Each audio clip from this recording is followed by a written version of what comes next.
Yo, what's going on, everyone? Welcome back for another video. Today we got a super exciting visit to a barbecue spot that I've been wanting to go to for a really long time. Had a bunch of people ask me if I've been there, and I just have to keep saying that I haven't. And so I am very happy to say that I was able to finally visit Cattleack Barbecue in Dallas. For those of you guys who aren't familiar with Cattleack Barbecue, they are on the top 10 on the Texas Monthly. I believe they're ranked number 6. Generally, I don't really necessarily care if a place is ranked super high or low on the list. I just want to check out places that a lot of people recommended, and Cattleack is the ones that just keeps getting brought up over and over again. And I'm happy to say that I finally went, and it definitely did not disappoint. Just to give you guys a little background on Cattleack Barbecue, it's owned by Todd and Misty David. Todd had a bunch of different jobs getting into barbecue, but like many of us, has been a long-term barbecue person in the backyard. And this is technically his retirement plan. And when I went there, it just felt like I was walking to someone's really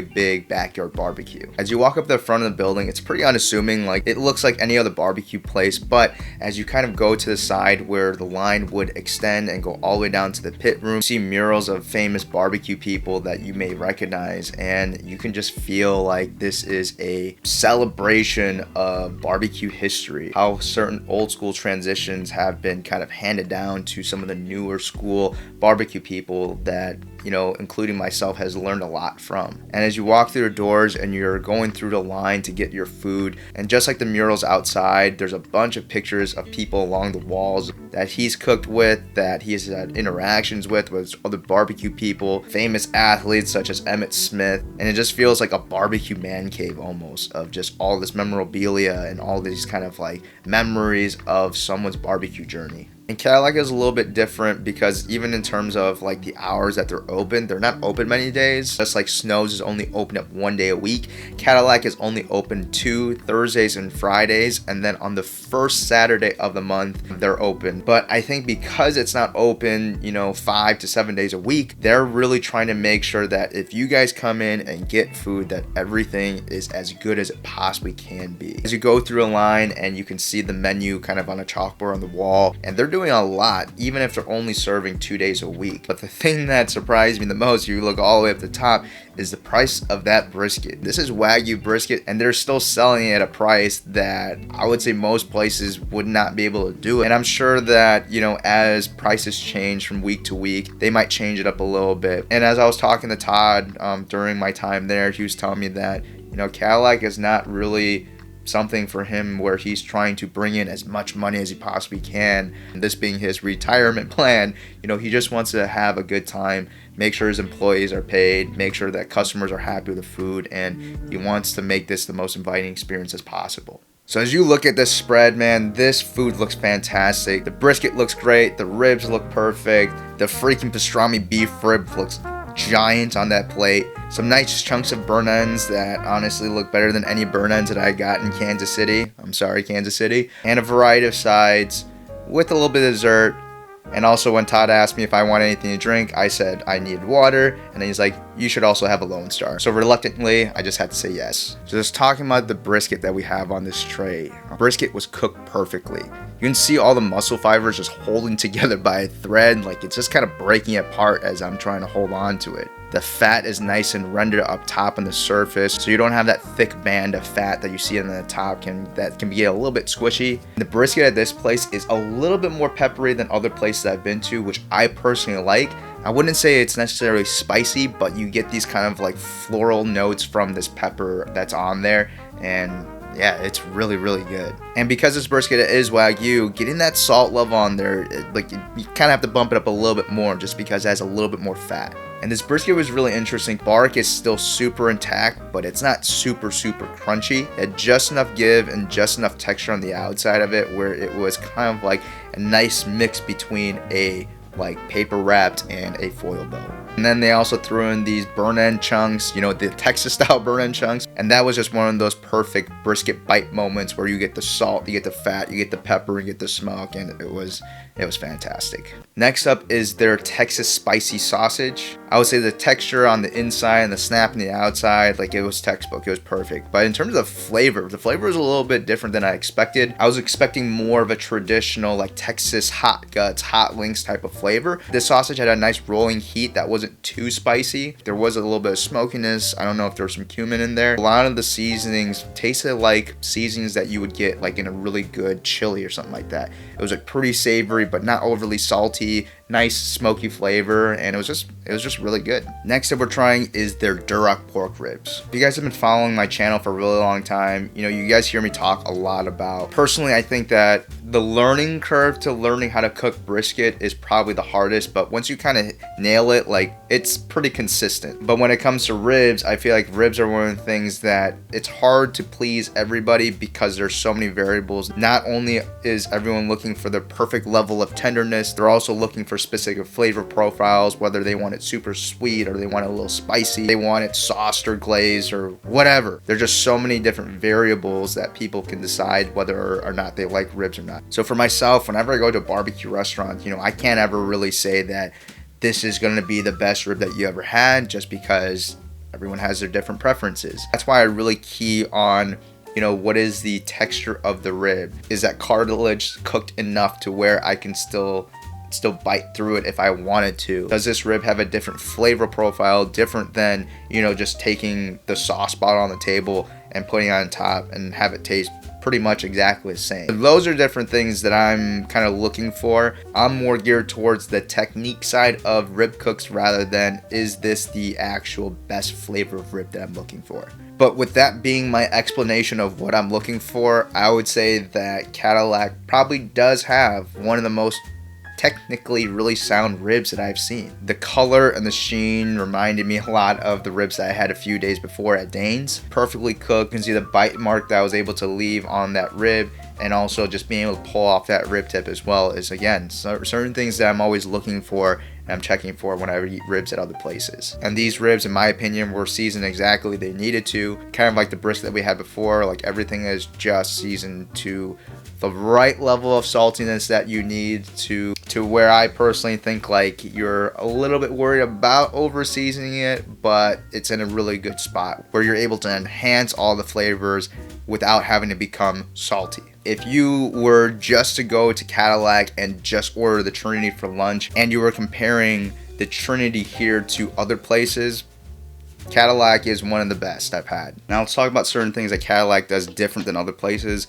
Not always on the menu. These are a couple things that they had that day. One thing that I was really excited about trying, and again, this was right before we were going to our trip to Kansas City. I didn't know Todd is actually from the Midwest, but has been in Texas for quite a while now. You can see some of those influences of kind of his like prior life and his prior barbecue experience when he was younger, kind of showing up in some of the food. I will say I've eaten a decent amount of burn ends in my day, but usually I find them to be overcooked, overly sweet, and sometimes like surprisingly even kind of bland. For those reasons, I don't really gravitate towards burn ends, even though I know a lot of people love them. But the burn ends here, yeah, they're pretty good. Even though they're covered in sauce, they're not drenched and wet. It's sticky, kind of like a pork burn end, but it's not mush. The surface of the burn ends does have a slight bark on the outside to it as well, which I wasn't expecting.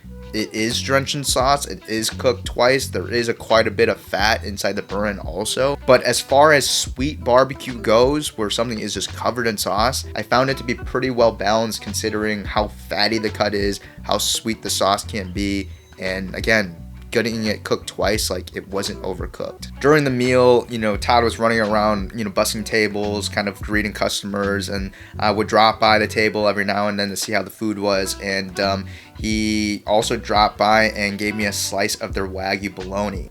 It just tastes like a really, really good summer sausage. It doesn't have that plasticky taste to it. It tastes like a really, really big slice of a hot dog that's not overly homogenized and still had some texture to it, had some good spices going on. If I worked there and I was looking for a snack, I'm pretty sure I would make a lot of foldovers with some bologna slices. The very last protein that we had in the tray this day was the pastrami beef rib. And as you guys can see right here, because the beef rib is just so big and there's no way I was going to be able to eat all the other food and a full beef rib, I gave half it to some customers next to me. I don't really have too much to say about this pastrami beef rib other than that it was really good.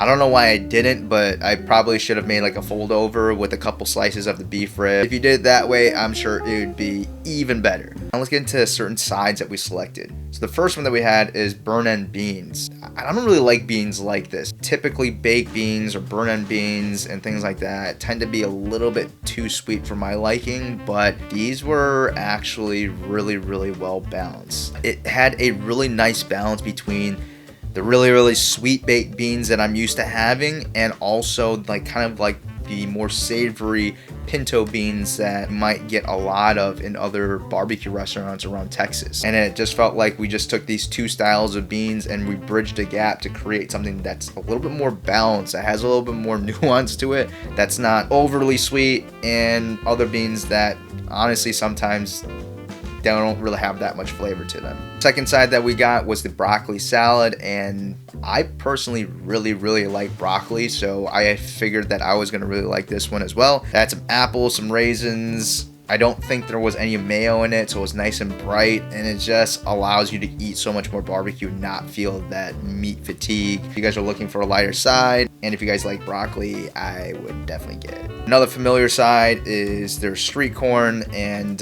you know, we had it at Dane's. It just seems like everyone's doing it. And, you know, the one at Cattleack was really good too.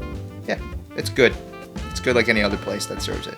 Now I want to save this one for last because this was probably the most unique side that not only to Cattleack, but I feel like in any barbecue restaurant, is their jalapeno and cheddar grits. These grits are not like grits that I've had in other barbecue places like Micklethwait. When they first started doing grits, like that was one thing that I always got whenever I went to Micklethwait. These grits are a lot more dense, so it's more so like a casserole rather than, you know, these kind of like runny grits that you might be used to seeing. And it also has hominy in there. The one thing that it did remind me a lot of was kind of like the masa on a really good tamale. You know when you get those really good tamales where the masa is so flavorful where you almost feel like it doesn't matter what the filling is, the masa itself is just so good. That's what these grits were like. And very lastly for dessert is their crack cake. For those people who told me that I need to check out Cattleack for the barbecue, they're also saying make sure you don't leave without getting some dessert. The crack cake is as advertised. It's gooey, it's got some texture, it's really sweet, it's perfect for finishing off your barbecue meal. And I normally wouldn't say that beer goes well with your dessert, but oddly that Lone Star paired with that crack cake at the end of the meal was perfect. The thing I wanted Cattleack to be was even more than that, because I figured that, you know, the barbecue would be great, and it absolutely was.